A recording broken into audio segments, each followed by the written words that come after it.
नमस्कार, जय हिंद। मेरा नाम है अमन वोहरा। सो फ्रेंड्स, आज हम करेंगे अधिगम के सिद्धांत या सीखने के सिद्धांत जिसे कहते हैं, और इंग्लिश में कहते हैं लर्निंग थ्योरीज। इंग्लिश में मैं ऑलरेडी ये लेक्चर कवर कर चुका हूँ। आपको मैं बताता हूँ कि देखिए, हमारा इंग्लिश और हिंदी दोनों मीडियम में वीडियो आता है। तो इंग्लिश वाले जो हैं वो सुबह 11 बजे वीडियो देखिए, हिंदी वाले रात को 8 बजे वीडियो देखिए। तो पूरा जो वीडियो है आपको ये दिखाई देगा, इंग्लिश में भी और हिंदी में भी। सेम लेक्चर दोनों भाषाएं में आते हैं। अगर आप बिल्कुल फ्री में तैयारी करना चाहते हैं तो वीडियो को देख के लिखते जाइए, फ्री में तैयारी होगी। अगर आपके पास लिखने का टाइम नहीं है तो आप हमारा पेड व्हाट्सएप ग्रुप ज्वाइन कर सकते हैं, जहाँ पे आपको daily video, PDF notes, practice set सब कुछ मिलेगा। तो व्हाट्सएप ग्रुप ज्वाइन करिए, ये नंबर दिया है मैंने, इस नंबर पे आप हमें कॉन्टैक्ट और व्हाट्सएप कर सकते हैं। फ्री के लिए लिखना पड़ेगा, पेड में लिखना नहीं है। तो जल्दी से आप ज्वाइन कर सकते हैं। सो फ्रेंड्स, इसके बाद आपको कोई भी बुक नहीं पढ़नी, कोई नोट्स नहीं बनाने, सब कुछ आपका इसमें कवर हो जाएगा। तो आपके पास अगर कोई बुक है पेपर वन की, आप उससे हमारे नोट्स और वीडियोस मैच कर सकते हैं। ऐसा डाटा आपको किसी बुक में नहीं मिलेगा। सो चलिए स्टार्ट करते हैं आज का लेक्चर। तो देखिए, यहाँ पे क्या है कि अधिगम के सिद्धांत, लर्निंग थ्योरीज, यानी कि देखिए अधिगम के सिद्धांत है क्या। जब भी आप कोई चीज़ सीखते हैं तो उसके कुछ नियम, कुछ कायदे कानून होते हैं सीखने के। अब देखिए, मैं हूँ, आप हैं, आपका फ्रेंड है, कुछ भी है, सभी का सीखने का नज़रिया सबसे अलग है। तो देखिए, जैसे मान लीजिए क्लास में 50 बच्चों को टीचर ने पढ़ाया, तो उसमें क्या होता है कि टीचर का पढ़ाने का स्टाइल एक है, लेकिन पढ़ने का स्टाइल क्या है, बच्चों का अलग है। हम अपने जीवन में, अपने लाइफ स्पैन में, अपने जीवन काल में कुछ ना कुछ हमेशा ही सीखते हैं। तो जिससे क्या है कि हम आगे बढ़ते रहते हैं। तो इससे क्या है कि सीखना कभी ख़त्म नहीं होता। तो यही सीखने के सिद्धांत है, यही अधिगम के सिद्धांत है। सो देखिए, यहाँ पे क्या है कि जो सीखने का या अधिगम का सिद्धांत है वो क्या है, वैचारिक ढांचा है। वैचारिक ढांचा है ना वो, यानी कि विचारों से संबंधित है। हमारे विचार क्या है, आपके विचार क्या है, तो उससे हम सीखते हैं। अब देखिए, हम किसी राइटर के बारे में पढ़ते हैं, है ना, तो उस राइटर ने क्या कहा है तो हम वो देखते हैं, यानी कि हम उसके विचार पढ़ रहे हैं। तो ये देखिए, यह बताते हैं कि सीखना या अधिगम संज्ञात्मक, भावात्मक। देखिए, संज्ञात्मक किससे जुड़ा है, हमारे दिमाग से। भावात्मक, भावनाएं किससे जुड़ी हैं, हमारे हार्ट से, यानी कि दिल से। और पर्यावरणीय, आंतरिक और बाहरी कारकों के साथ साथ शिक्षार्थी की सफलता के साथ साथ पूर्व ज्ञान की जानकारी को कैसे अवशोषित, संसाधित और बरकरार रखा जाता है, पूर्व ज्ञान के साथ साथ विश्व दृष्टिकोण को प्राप्त करने में भूमिका निभाते। तो देखिए, यहाँ पे क्या है, यहाँ पे ये कि जब भी हम कोई चीज़ सीखते हैं, पहली बात तो संज्ञात्मक तौर पे सीखते हैं, भावात्मक तौर पर सीखते हैं, और अच्छे वातावरण में सीखते हैं, चाहे वो आंतरिक हो चाहे वो बाहरी हो, है ना। तो चाहे हम घर के अंदर हों चाहे हम घर के बाहर हों, हम कुछ ना कुछ सीखते हैं।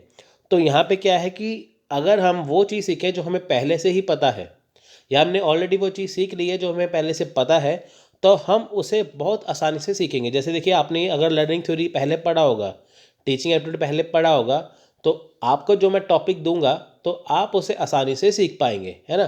तो आपको यानी कि पूर्व ज्ञान था, पूर्व जानकारी थी, तो आपने उसे अच्छे से सीखा। तो उससे क्या होगा, आपकी नॉलेज और बढ़ गई। पूर्व ज्ञान के साथ साथ देखिए विश्व दृष्टिकोण, यानी कि लोगों का क्या सोचना है किसी के बारे। जैसे देखिए, हम जैसे पेपर वन पढ़ते हैं, कोई भी चीज़ पढ़ते हैं, उसके ऊपर देखिए बहुत सारे राइटर जो अलग अलग देशों से, पूरी दुनिया से संबंधित है, उन्होंने अलग अलग विचार दिए हैं। तो हमें ऐसे पता चलता है कि लोगों का दृष्टिकोण है कैसा, स्टाइल कैसा है उनका। तो ये किससे पता चलता है, ये हमें लर्निंग से पता चलता है। सो इसका थोड़ा सा डेफिनेशन था। अब हम बात करते हैं कि लर्निंग के सिद्धांत होते क्या हैं। तो देखिए, सबसे पहले है बिहेवियरिज्म, यानी कि व्यवहारवाद। तो देखिए, व्यवहार से सीखना। तो मैं आपको पहले इसका बेसिक इंट्रोडक्शन बताता हूँ होता क्या। देखिए, बिहेवियरिज्म क्या है। जैसे मैं आपको कहता हूँ, सब्सक्राइब करिए हमारा चैनल, साथ में बेल आइकन प्रेस करिए कि ताकि आपको नोटिफिकेशन मिले। अब देखिए, जितने भी यूट्यूब चैनल हैं तो आपको वो वही कहेंगे कि सब्सक्राइब करिए हमारा चैनल, साथ में बेल आइकन प्रेस करिए। तो ये क्या है, आपके बिहेव में चेंज लाना। आपने वीडियो देखा, आपको अच्छा लगा, तो आपको खुद ब खुद पता चल जाएगा कि अगर मेरे को और वीडियो देखना है तो मेरे को चैनल को सब्सक्राइब करके बेल आइकन प्रेस करना है। तो ये क्या है, आपके बिहेव में चेंज हो रहा है। वो चीज़ जो आपके साथ जोड़ दी गई है कि ताकि आपको ये करनी ही करनी है ना। तो जैसे मान लीजिए कि स्कूल है, स्कूल में बच्चे बैठे हैं। अब जब रिसेस होती है, आधी छुट्टी होती है, तब क्या होता है कि घंटी बजती है तो तुरंत बच्चे अपना टिफ़िन निकाल लेते हैं। तो ये क्या है, उनको पता है कि घंटी बजेगी, हमें टिफ़िन को निकालना है।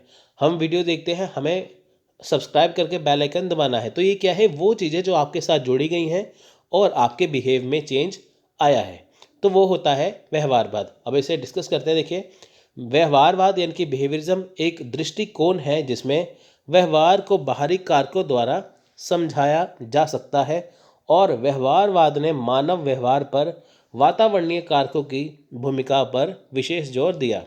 अब हम देखें, यहाँ पे मैंने आपको जैसे सिंपल डेफिनेशन बताया, अब आपको मैं बताऊंगा व्यवहार होता क्या है। देखिए, व्यवहार आंतरिक और बाहरी हो सकता है ना। तो देखिए, जैसे आप घर में रहते हैं, आपका घर का माहौल कैसा है वैसा ही आपका व्यवहार होगा। अगर आपका देखिए, जैसे आप बाहर हैं अपने दोस्तों के साथ, तो जैसी आपकी संगत है वैसी आपकी रंगत होगी, तो वैसा ही आप व्यवहार करेंगे, है ना। जैसे वो बोलेंगे वैसे तकरीबन आप बोलेंगे, तो ऐसा क्या है, वो आपका व्यवहार हो जाएगा। तो ये क्या है, आंतरिक आपके घर का व्यवहार और बाहरी आपका जो स्कूल हो गया, दोस्त हो गया, जहाँ पे आप रहते हैं, तो उसका बहुत ज़्यादा बिहेव पे, व्यवहार पे फ़र्क पड़ता है। शोध में अधिगम तथा व्यवहार को एक खास दिशा में मोड़ने में एवं बनाए रखने में पुनर्बलन के महत्व पर बल डाला गया है। अब देखिए, यहाँ पे क्या है कि जो एक खास दिशा में, यानी कि देखिए जो अधिगम है वहाँ पे क्या है, जो व्यवहार है उसे एक खास दिशा में मोड़ना। खास दिशा मतलब कि अपने अकॉर्डिंग मोड़ना, है ना। जैसे मैंने आपको देखिए, आपने वीडियो देखा, मैंने आपको बताया बेल आइकन प्रेस करिए, तो ये क्या है, आपको खास दिशा में मोड़ा गया कि अगर आप ये करेंगे तो ही संभव है, तो होगा ना ये वाला। तो यहाँ पे क्या है कि पुनर्बलन पे महत्व पे क्या है, बल डाला गया है, यानी कि आपको चीज़ वो दिखाई जा रही है, आपको ये करना ज़रूरी है। कोई भी व्यवहार जिसके करने के बाद प्राणी को पुनर्बलन मिलता है या उसके सुखद परिणाम व्यक्ति में उत्पन्न होते हैं, तो प्राणी उस व्यवहार को फिर दोबारा करने की इच्छा करता है ना। तो यानी कि देखिए, अगर यहाँ पे क्या है, यहाँ पे आपको सिंपल सी बात क्या है यहाँ पे दी गई है कि अगर आपका जो व्यवहार है ना, यानी कि जो आपका व्यवहार है, आपने जो काम किया, मान लीजिए आपने जो भी काम किया, आपने कोई वीडियो देखा, आपने एक वीडियो देखा, अब आपको बाकी वीडियो देखना है, तो उसके लिए क्या है, आपको यूट्यूब चैनल सब्सक्राइब करना है। उसमें क्या है कि देखिए कि आपको सुखद परिणाम है। सुखद परिणाम मतलब आप ढूंढ रहे थे पेपर वन का वीडियो, लेकिन आपको मिल नहीं रहा था। जब आपने पेपर वन का वीडियो देखा, आपने हमारा चैनल देखा कि यहाँ पे बिल्कुल फ्री कोर्स करवाया जा रहा है, तो आपकी इच्छा हो गई कि आप पूरा कोर्स फ्री में ही करेंगे, वीडियो पूरा फ्री में देखेंगे। तो उससे क्या है कि आपने बाकी वीडियो खोजना शुरू किया, यानी कि पहले आपने एक काम किया वीडियो देखने का, फिर आपने दूसरा फिर से काम किया बाकी वीडियोस देखने के लिए। तो इससे क्या है, आपको सुखद परिणाम मिले, तो आपने फिर वही काम किया कि ताकि आपको वो दोबारा करने से मिले। तो इससे क्या, आपको पुनर्बलन मिलता है। पुनर्बलन बलन मतलब री इन्फोर्समेंट यहाँ पे आपको मिलती है। री इन्फोर्समेंट यहाँ पे आपको मिली। री इन्फोर्समेंट मतलब कि वो काम जिसको करने की द्वारा आपकी इच्छा हो, है ना। तो वो काम आपने किया, आपको जैसे एक बल मिला पीछे से, है ना। वो चीज़ आपने काम किया, फिर से उस काम को दोहराने की इच्छा की। वाटसन ने पर्यावरणीय कारकों को बच्चों के व्यक्तित्व विकास में काफ़ी महत्वपूर्ण बताया। वाटसन का कथन है कि यदि उन्हें 1 दर्जन भी स्वस्थ बच्चे दिए जाते हैं, तो वे उन्हें चाहे तो डॉक्टर, इंजीनियर, कलाकार या भिखारी कुछ भी उचित वातावरण प्रदान कर सकते हैं। उसने वातावरण की भूमिका पर विशेष प्रकाश डाला। देखिए, यहाँ पे क्या है कि यहाँ पे उन्होंने बताया कि जो वातावरण है वो सबसे मेन है। चाहे तो बच्चे को डॉक्टर, चाहे अगर उसे स्वस्थ बच्चे दिए जाए, चाहे वो डॉक्टर है, चाहे वो इंजीनियर, कलाकार या कुछ भी वो बना सकते हो उसे, है ना। ये कुछ भी वो बन सकता है। तो इसे क्या है कि वातावरण, अब देखिए जैसे कोई भी डॉक्टर बनता है ना, तो वो डॉक्टर कैसे बनता है, अगर उसका घर का माहौल वैसा हो, पढ़ने लिखने वाला, घर में कोई डॉक्टर है तो ऑब्वियस सी बात है कि डॉक्टर बनेगा। डॉक्टर का बेटा क्या बनेगा, डॉक्टर, क्योंकि वातावरण वैसा है। इंजीनियर का बेटा क्या बनेगा, इंजीनियर, क्योंकि वातावरण वैसा है। कलाकार का क्या बनेगा, कलाकार। भिखारी का बेटा बनेगा भिखारी। तो ये क्या है कि एक वातावरण उसके ऊपर डिपेंड करता है कि कौन सा वातावरण उस पर है, तो क्या बनना चाहते हैं। तो देखिए, बहुत सारी ये चीज़ है जो आपके काम में आती हैं, है ना। तो वातावरण सबसे ज़्यादा इम्पॉर्टेंट हुआ। तो देखिए वातावरण सकारात्मक होना चाहिए हमेशा, क्योंकि देखिए सकारात्मक होगा तो भी क्या है कि बच्चे अपना भविष्य खोज पाएंगे। सकारात्मक नहीं होगा, नकारात्मक होगा, तो उससे क्या होगा कि वो जो बनना चाहते हैं वो वैसा नहीं बन पाएगा। आप देखिए जब आप स्कूल में पढ़ते हैं या जब आप मान लीजिए क्लास में पढ़ते हैं, है ना, तो वैसा वातावरण आपको पढ़ते वक्त लगता है कि हाँ मैं क्वालिफाई कर लूँगा, लेकिन जब आप अपने वातावरण में जाते हैं, अपने दोस्तों में मिलते हैं, तो आप सारी चीज़ों को भूल जाते हैं, है ना। तो उससे क्या है कि वातावरण जो है बहुत ज़रूरी है। व्यवहारवाद में सकारात्मक और नकारात्मक सुदृढ़ीकरण के विचार सीखने और व्यवहार संशोधन के प्रभावी उपकरण हैं। साथ ही सजा और इनाम प्रणाली भी शामिल है। देखिए यहाँ पे क्या है कि जो आपका व्यवहार है वो नकारात्मक भी होता है, सकारात्मक भी होता है। अगर आपने मान लीजिए अच्छे से कोई काम किया, किसी की सेवा भावना की, किसी की हेल्प की, मदद की, तो आपको क्या है वहाँ पे इनाम मिलता है। अगर आपने मान लीजिए गलत काम किया, चोरी कर दी, किसी को गलत बोल दिया, तो आपको क्या है वहाँ पे सजा भी मिलती है। तो ये क्या है कि ये व्यवहार जो होता है वो ज़रूरी है ना। ये क्या है कि आपका जो व्यवहार है वो नकारात्मक सकारात्मक दोनों ही इसमें होता है। सो यहाँ पे क्या है कि व्यवहार का ज़्यादा महत्व यहाँ पे दिया गया है। देखिए यहाँ पे व्यवहार बहुत ज़्यादा ज़रूरी है ना। तो व्यवहार सबसे ज़्यादा ज़रूरी यहाँ पे बताया गया है। तो ये था व्यवहार। उसके बाद देखिए हम यहाँ पे नेक्स्ट करेंगे संज्ञात्मक। अब देखिए संज्ञात्मकता क्या होती है। संज्ञात्मकता होती है कि हमारे दिमाग से संबंधित, यानी कि जो चीज़ हमारे दिमाग से संबंधित है वो क्या है संज्ञात्मकता, यानी कि कॉग्निटिव लेवल। अब देखिए यहाँ पे क्या है कि हम अपने बचपन से लेके बुढ़ापे तक कुछ ना कुछ सीखते रहते हैं हमेशा।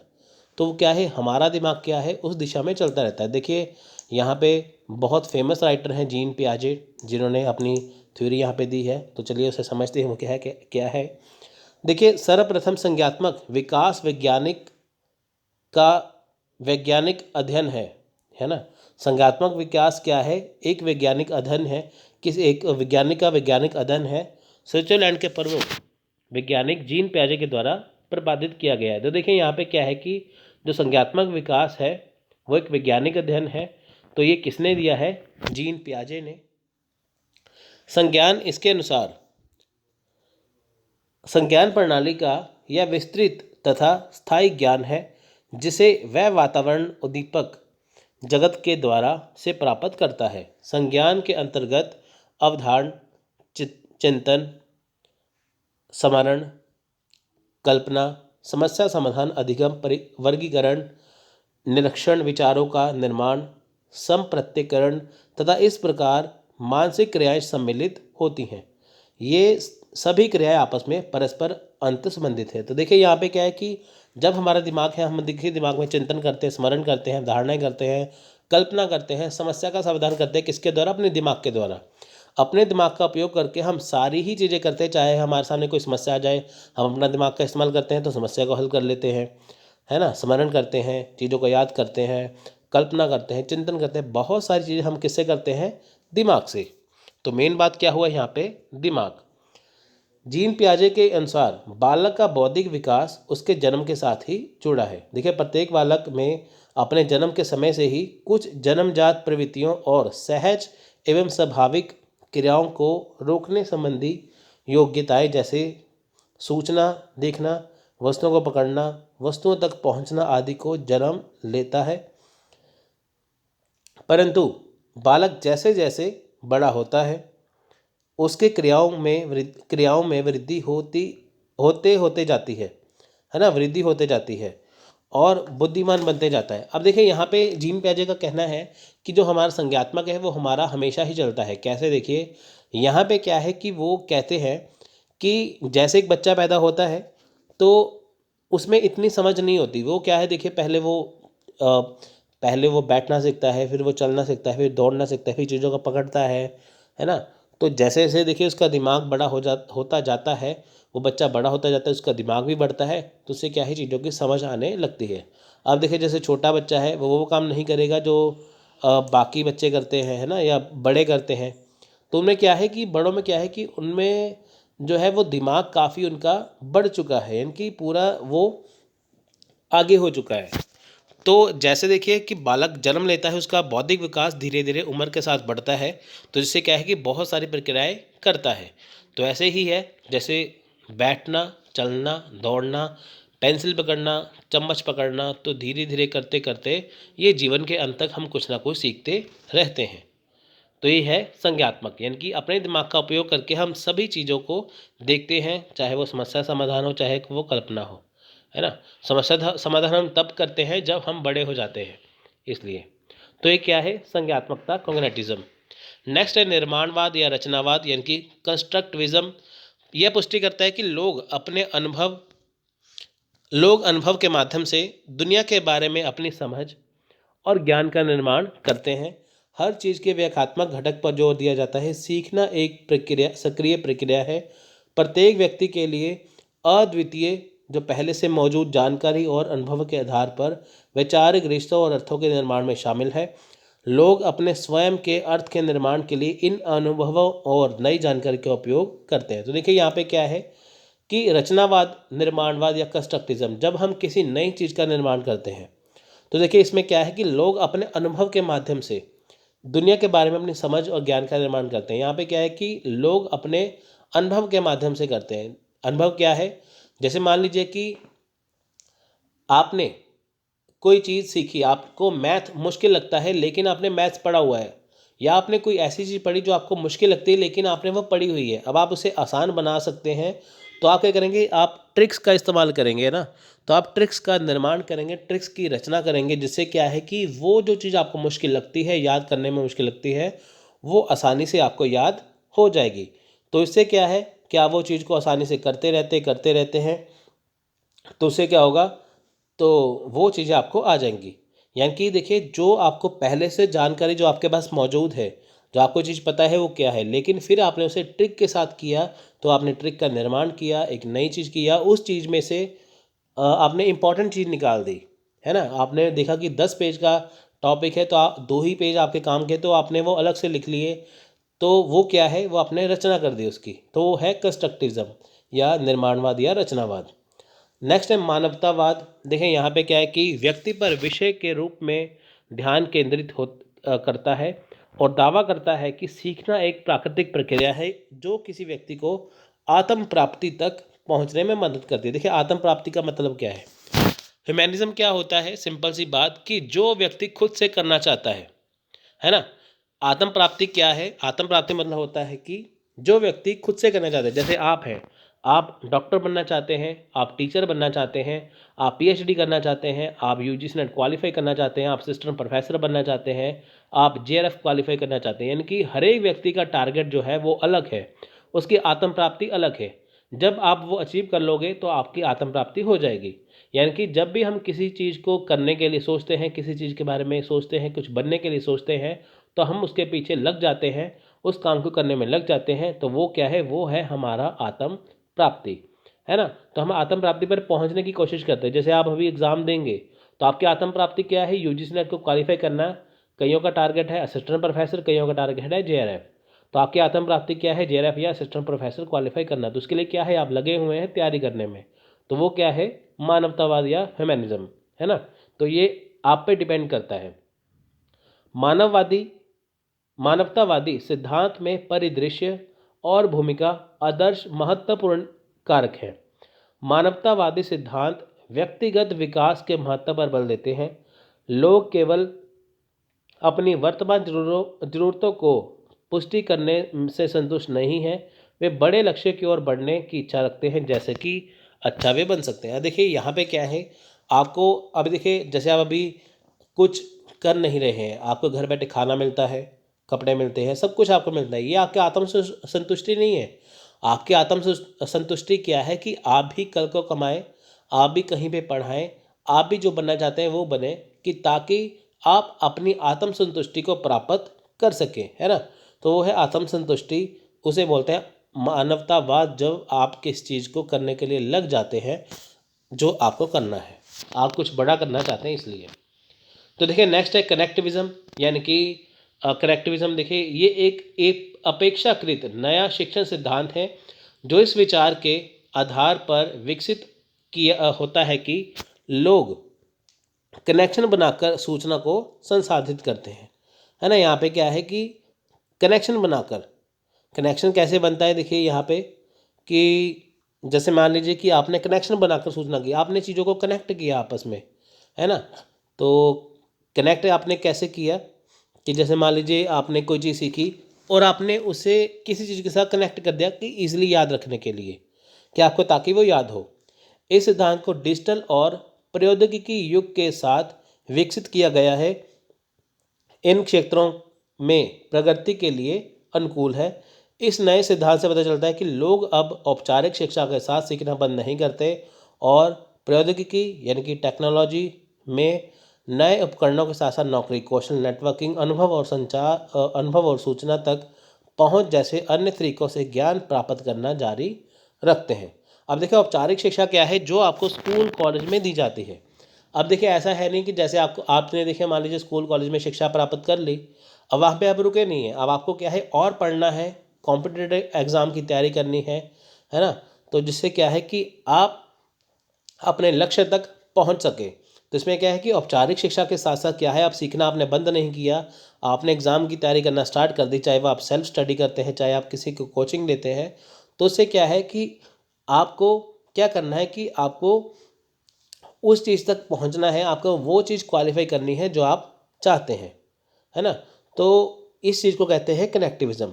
तो इसमें क्या है देखिए कि जैसे मान लीजिए आप नौकरी कर रहे हैं, नौकरी करने के साथ साथ आपके पास नौकरी का कौशल है, आपका जो नेटवर्किंग है, आपका जो अनुभव है, आपके पास जो सूचना है, तो आप कैसे उसे ज्ञान प्राप्त करते हैं। आप अगर नौकरी करते हैं तो कैसे ज्ञान प्राप्त करते हैं, आपका नेटवर्किंग कैसा है, आपका ग्रुप कैसा है, कैसे आप ज्ञान प्राप्त करते हैं, आपका अनुभव कैसा है, आप पीएचडी कर रहे हैं, आप कौन सी क्वालिफिकेशन है आपकी, उसके आधार पर आपको क्या आता है ना। ये सारी चीज़ें क्या है, ये कनेक्टिविज़्म है, कनेक्ट करके सीखना।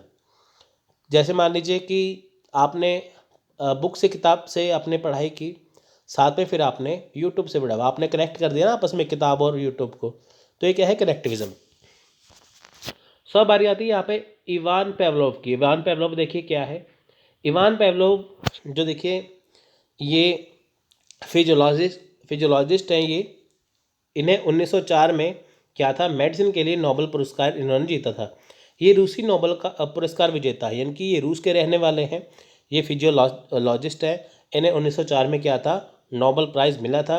2002 में देखिए प्रकाशित सामान्य मनोविज्ञान की समीक्षा में एक सर्वेक्षण 20वीं शताब्दी के 24 में सबसे उद्दव मनोचिकित्सक के रूप में पावलोव को स्थान दिया गया। देखिए ये क्या है, ये रूस के रहने वाले हैं, इन्हें नोबेल प्राइज़ मिला था 1904 में। ये मनोचिकित्सक है, जिनकी ये फिजियोलॉजिस्ट है इवान पेवलोव। अब देखिए इन्होंने क्या था, एक एक्सपेरिमेंट किया था कुत्ते के ऊपर, जिससे इन्होंने ये बताया कि हम किसी भी सिचुएशन में सीख सकते हैं, कैसे सीख सकते हैं। तो इन्होंने प्रूफ करके बताया, तो उसी को आगे हम बढ़ते हैं। तो देखिए यहाँ पे आप देख सकते हैं, है ना, एक कुत्ते को क्या है, बांधा गया है हर जगह से, है ना। यहाँ पे आप पिक्चर में साफ साफ देख सकते हैं। तो आपको मैं ऐसे एक्सप्लेन करूँगा। देखिए पावलोव का जो प्रयोग था वो क्या था। पावलोव ने देखिए पशुओं पर कई प्रयोग किए, बहुत सारे पशुओं पर प्रयोग किए, लेकिन इनका जो प्रयोग है वो किस पे प्रसिद्ध हुआ, कुत्ते के ऊपर। तो देखिए इसमें था क्या, कुत्ते को एक निश्चित समय पर भोजन दिया जाता था, भोजन देखते ही उसकी लार टपकने लगती थी। अब देखिए हुआ क्या कि कुत्ते को बांधा गया, कुछ दिन तक कुत्ते को खाना दिया गया, है ना। जब कुत्ता खाना देखता था तो खाने को देखते ही कुत्ते के मुंह से लार टपकने लगती थी। देखिए कुछ दिनों के बाद क्या हुआ कि भोजन देने से पहले घंटी बजाई जाने लगी। यानी कि जब पहले क्या था, कुछ दिन जब स्टार्टिंग किया तो कुत्ते को ओनली खाना दिया जाता था, कुछ घंटी नहीं बजाई जाती थी, लेकिन तब उसकी क्या था, लार टपकती थी। लेकिन जब कुछ दिन बीते तो उसके बाद क्या था, खाना देने से पहले घंटी बजाई जाती थी, उसके बाद खाना दिया जाता था। उन्होंने स्वाभाविक उद्दीपन भोजन को घंटी बजने के कृत्रिम उद्दीपन से जोड़ दिया, जिसके फलस्वरूप कुत्ता लार टपकाता था। अब देखिए हुआ क्या, पहले में क्या था कि जब कुत्ता खाना दे के लार टपकाता था, अब जब घंटी बजती थी तो तब उसकी लार टपकने लगती थी। तो इससे क्या था कि स्वाभाविक उद्दीपन था ना पहले, इनकी कुत्ता जब खाना देखता तब उसकी लार टपकती थी। अब क्या था, घंटी यानी कि जो कृत्रिम जो आर्टिफिशियल उद्दीपन है उसे साथ में जोड़ा गया। तो कुत्ते को ये समझ आ गया कि अब घंटी बजेगी फिर मुझे खाना मिलेगा। तो उसे क्या था कि ऐसे थोड़े दिन और चला। उसके बाद क्या क्या था, इसके बाद उसने कुत्ते को भोजन न देकर केवल घंटी बजाई। घंटी की आवाज़ सुनते ही बिना भोजन देखे कुत्ते ने स्वाभाविक प्रतिक्रिया की लार बह दी, लार बहना शुरू कर दिया। अब देखिए हुआ क्या, कुछ दिनों बाद कि घंटी बजी लेकिन खाना नहीं आया, तब भी कुत्ते के मुंह से लार टपकने लगी। इस प्रकार अस्वाभाविक या कृत्रिम उद्दीपन यानी कि घंटी के प्रति भी स्वाभाविक प्रतिक्रिया लार बहने में परस्पर संबंध स्थापित हो गया। ये संबंध प्रतिक्रिया कहलाती है। अब देखिए सिंपल सा आपने समझा है कि कुत्ते को बांधा, खाना दिया, उसकी लार टपकी, कुछ दिन चला, उसके बाद फिर घंटी बजाई, फिर खाना दिया, उसके बाद क्या था, कुत्ते की लार टपकी। अब एक दिन ऐसा है जब ओनली घंटी बजी, खाना नहीं दिया गया, तब भी कुत्ते की लार टपकने लग गई। तो इससे क्या था कि हमारे साथ घंटी को जोड़ा, हमारे साथ कृत्रिम चीज़ को जोड़ा गया, जिससे हमारा दिमाग चलने लग गया कि हाँ घंटी बजेगी तो खाना मिलेगा। तो इससे क्या है, हम प्रतिक्रिया देते हैं, है ना, हम प्रतिक्रिया देते हैं। तो इससे क्या है, हमारे व्यवहार में चेंज हो गया, व्यवहार में परिवर्तन आया। जैसे देखिए कि वीडियो देखा, बेल आइकन आपको दबाना ज़रूरी है, आप ऑटोमेटिकली देखते हैं उसे। जो काम आपको करने की आदत पड़ जाती है वो काम करते हैं, है ना, वो चीज़। तो ऐसा ही इसका प्रयोग यहाँ पे सफल हुआ। आपको ये याद करना ज़रूरी है कि इन्हें 1904 में मेडिसिन के लिए पुरस्कार मिला था। ये मनोचिकित्सक है रूस के। तो देखिए लास्ट में हम करते हैं, भोजन क्या था, स्वाभाविक उद्दीपन यानी कि नेचुरल स्टिमुलेशन। देखिए उद्दीपन को इंग्लिश में स्टिमुलेशन कहते हैं। स्वाभाविक उद्दीपन क्या है, भोजन क्या है, लार निकलना, स्वाभाविक प्रतिक्रिया यानी कि कुत्ते ने जब खाना देखा उसकी ऑटोमेटिकली लार निकल गई, है ना, लार टपकने लगी। भोजन यानी कि स्वाभाविक उद्दीपन के साथ जब घंटी जोड़ी गई, घंटी के बाद कृत्रिम उद्दीपन जोड़ा गया, आर्टिफिशियल स्टिमुलेशन हुआ, तो लार निकलना स्वाभाविक प्रतिक्रिया हुई। तब तक यानी कि भोजन में भी स्वाभाविक प्रक्रिया है लार निकलना, भोजन के साथ जो घंटी है तब भी है लार निकलना स्वाभाविक प्रक्रिया। तो देखिए घंटी के बाद कृत्रिम उद्दीपन क्या है, ये भी लार निकलना स्वाभाविक प्रतिक्रिया है।